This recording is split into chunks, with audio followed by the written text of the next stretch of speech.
মানেটা কি? এত বছর বিয়ে করেছো, আমার ঠোঁটের নিচে তিল আছে তুমি সেটা জানো না? কিছু বলার নেই। Hello friends, welcome back to my new blog. আশা করি তোমরা সকলে ভালো আছো আর আমিও ভালো আছি। আর আজকে সকাল সকাল উঠেই সমস্ত কাজ ফেলেই আগে কাচার দিকে গেছি। তার কারণ আকাশের অবস্থা একদম ভালো না, কখন যে বৃষ্টি নেমে যায় আর জামাকাপড়ও অনেক জমে গেছে। তাই সমস্ত কাজ ফেলে আগে কাচা ধোয়ার দিকে চলে গিয়েছিলাম। আর ধুতরা গাছের দিকে এগিয়ে গিয়ে ধুতরা ফুলগুলোকে একটু দেখছিলাম। দেখে এত কষ্ট লাগছিল কি বলবো।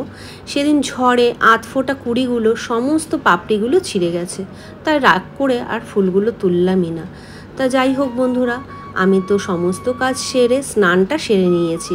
তার কারণ একবারে স্নানটা করে পুজোটা দিয়ে তারপর বাকি রান্নার দিকে যাব। আর এদিকে ভাবছি যে আজকে ফুলকটাও তোলা হয়নি, ফুলকটাও তুলবো। ও মা, টগর গাছের কাছে গিয়ে দেখি একটাও ফুল নেই। কে যে রোজ আসে আর চুরি করে নেয় কি বলবো। আর বন্ধুরা, খুব মাথা গরম হয়। গাছ লাগাবো আমি, যত্ন করব আমি, আর অন্য একজন ফুল তুলে নিয়ে চলে যাবে। যে ফুল চোর এতটাই সে চালাক, টগর ফুলগুলো তুলে নিয়ে গেছে। যেহেতু ধুতরা ফুলগুলো ছেঁড়া, তাই সেগুলো আর তোলেনি।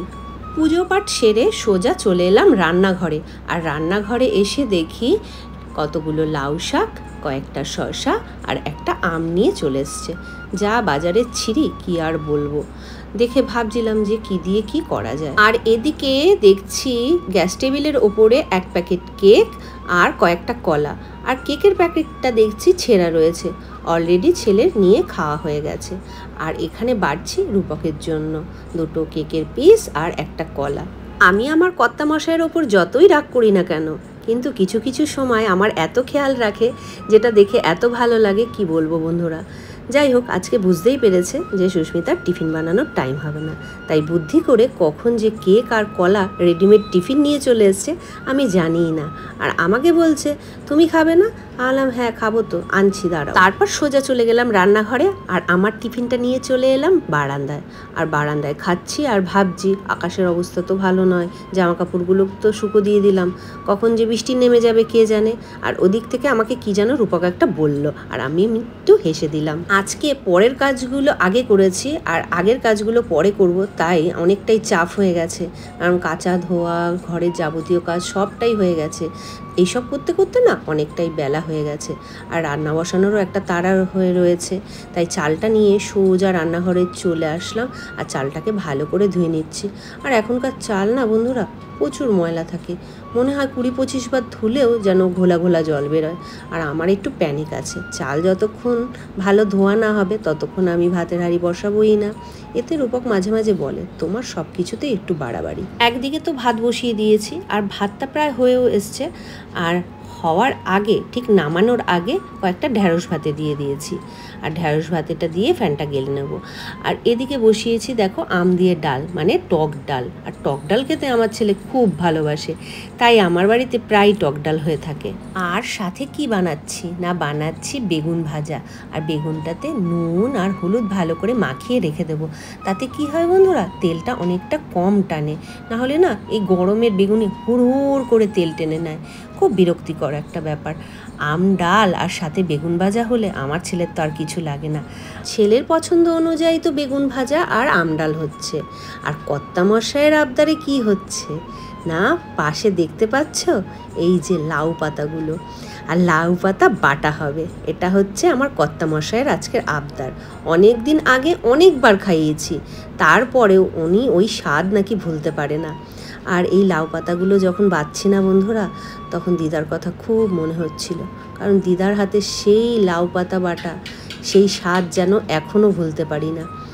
তা যাই হোক, পেঁয়াজটা কুচিয়ে অলরেডি আমি মিক্সারের বাটিতে তুলে রেখেছি। আর এদিকে গরম পাগল করে দিচ্ছে, ঘেমে পুরো স্নান করে যাচ্ছি। তারপরে খাওয়া দাওয়া করে বাইরে যে জামা কাপড়গুলো মেলেছিলাম সেগুলোকে তুলে নিয়েছি, তার কারণ আকাশের অবস্থা খুব একটা ভালো না। আর জামা কাপড়গুলো প্রায় শুকিয়েও গিয়েছিল, একটু একটু স্যাঁতস্যাঁতে ছিল, তাই ঘরে মেলে দিয়েছি। আর এদিকে ঘড়িতে প্রায় 3:30 বাজে। তারপরে আমি একটু ফ্রেশ হয়ে একটু রেস্ট করছিলাম। আর আমার কর্তামশাই কখন এসে এই ভিডিও ক্লিপটা নিয়েছে আমি জানিও না। তা তা যাই হোক, ফোন ঘাঁটছিলাম আর আমাকে বলছে একটু হাসো, যখনই ও ভিডিও করবে তখনই নাকি আমাকে হাসতে হবে, মানে পুরো প্রফেশনাল মানে ফটোগ্রাফারদের মতন, কিছু বলার নেই। আর রেস্ট যখন করছিলাম তখনই একটা ফোন এলো, না দিদি পার্লারে আসবো, কাজ করবে। তা যাই হোক, তারপর তো কাজ করলাম, কাজ করতে করতে প্রায় 7:30 পৌনে 8টা বেজে গেছে। তারপর পার্লারের ওখানটা একটু গুছিয়ে রাখছি, কারণ যখনের কাজ তখন না করলে না খুব প্রবলেমে পড়তে হয়। আর আমি যতই গোছাই, আমার ছেলে আর রূপকবাবু সবাই এসে সব আগাছালো করে দেয়, খুব বিরক্তিকর একটা ব্যাপার।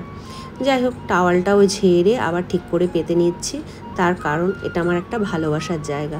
ভালোবাসার জায়গা তো ভালোভাবে রাখতে হয়, তাই না বলো বন্ধুরা? কাজের জায়গাটাকে আমার মনে হয় মন্দির হিসাবে দেখতে হয়, আর সেটা আমি সবসময়ই দেখি। সেই কারণেই এত ভালোবাসা এই জায়গাটার ওপর, আর প্রত্যেকটা কাজই কিন্তু আমি এখানে করতে ভালোবাসি। ওই গো, তোমার হলো? আর কত দেরি হবে? এক জায়গায় যাবো বললাম, দেরি হয়ে যাচ্ছে তো আমাদের। তোর বাবা, কখন থেকে মেকআপ করছি, এই ঠোঁটের নিচে তিলটাকে ঢাকবো বলে কিছুতেই ঢাকতে পারছি না। তোমার ঠোঁটের নিচে আবার তিল কবে থেকে হলো? মানেটা কি? এত বছর বিয়ে করেছো, আমার ঠোঁটের নিচে তিল আছে তুমি সেটা জানো না? কিছু বলার নেই।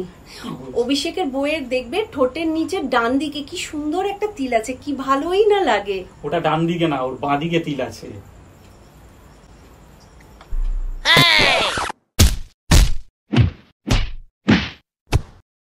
তোমরা হয়তো ভাবছো এটা আবার কি হলো, আসলে আমি আর আমার কর্তামশাই একটা শর্ট ভিডিও বানিয়েছিলাম, সেটাই তোমাদের সাথে শেয়ার করলাম। তারপর তো রাতে রুটি করতে চলে এলাম। আর আজকের ব্লগটা এখানেই শেষ করছি, দেখা হচ্ছে কালকে নতুন একটা ব্লগের সাথে। তোমরা ভালো থেকো, সুস্থ থেকো, সবাইকে ভালো রেখো, টাটা।